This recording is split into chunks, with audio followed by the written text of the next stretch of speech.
अस्सलाम वालेकुम, मैं हूं डॉक्टर आसिफ और आप देख रहे हैं हमारा यूट्यूब चैनल डॉक्टर्स व्लॉग्स। लिस्टीरियोसिस बीमारी और इसका इलाज हम आज इस वीडियो में इस टॉपिक पे बात करेंगे। और ये बीमारी ख़ास तौर पर बकरियों में और अक्सर जो है वो भेड़ों में भी देखी जाती है। तो लिस्टीरियोसिस एक ख़तरनाक बैक्टीरियल बीमारी है जो बकरियों समेत दीगर जानवरों में असाबी निज़ाम को मुतासर करती है। ये बीमारी लिस्टीरिया मोनोसाइटोजेनिस बैक्टीरिया नामी जरासीम की वजह से होती है। इस बीमारी से मुतासरा जानवर को फौरी तौर पर इलाज की जरूरत होती है, वरना ये जानलेवा भी साबित हो सकती है।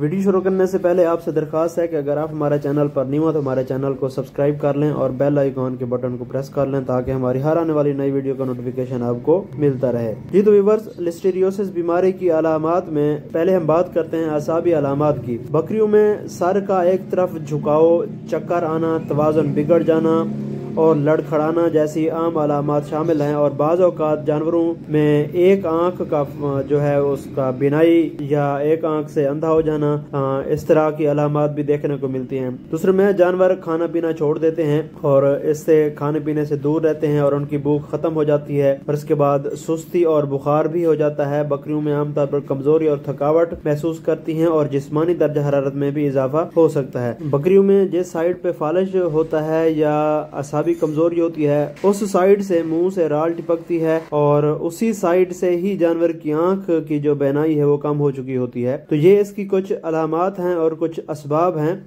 तो इस बीमारी के जो है सबसे फैलने की जो बड़ी वजह है वो ख़राब या आलूदा चारा खिलाना, साइलेज वगैरह या इस तरह फफूंदी लगी खुराक जानवरों को डालना और सब्जियों के छिलके वगैरह डालना। तो ये अक्सर मौसम सरमा में ये बीमारी जो है वो इसमें देखी जाती है, क्योंकि ये लिस्टीरिया मोनोसाइटोजेनिस जो होते हैं वो इन्हीं गंदी चीज़ों के ऊपर पाए जाते हैं, जैसा कि आलूद सीधा जो खुराक होती है या सब्जियों के छिलके वगैरह होते हैं। अगर ये जानवरों को सर्दियों में खिलाए जाएं तो ये बैक्टीरिया जो है वो जानवरों के जिस्म में दाखिल हो सकते हैं। अब हम बात करते हैं लिस्टीरियोसिस का इलाज। इसके लिए जरूरी है कि एंटीबायोटिक्स ही इस्तेमाल की जाएं। तो बीमारी के इलाज के लिए पेनिसिलिन या ऑक्सीटेट्रासाइक्लिन जैसी एंटीबायोटिक्स जो ब्रॉड स्पेक्ट्रम होती हैं, ये अद्वियात इस्तेमाल की जाती हैं। एंटीबायोटिक अदवात को जो है वो जल्दी शुरू करना जरूरी होता है ताकि बैक्टीरिया का फैलाव रोका जा सके। अगर हम एंटीबायोटिक्स का जो ट्रीटमेंट है वो जल्दी शुरू कर देंगे तो ये बीमारी जल्दी कंट्रोल हो सकती है। आमतौर पर इंजेक्शन की शक्ल में एंटीबायोटिक्स दी जाती हैं और इलाज की मुद्दत 5 से 7 दिन तक होती है और तब जाके ये जो है वो कंट्रोल होती है। और इसके साथ साथ विटामिन और मिनरल्स की सपोर्ट भी जानवरों को दी जाती है। इस इलाज के दौरान विटामिन B1 जिसे थायामीन कहते हैं ये भी देना मुफीद साबित होता है, क्योंकि यह असाबी निज़ाम को मजबूत बनाता है। और इसके साथ साथ दीगर मल्टीविटामिन देने से बकरी की कुव्वत मुदाफ़ियत में भी इजाफा होता है और उस बीमारी से लड़ने के काबिल हो जाती है।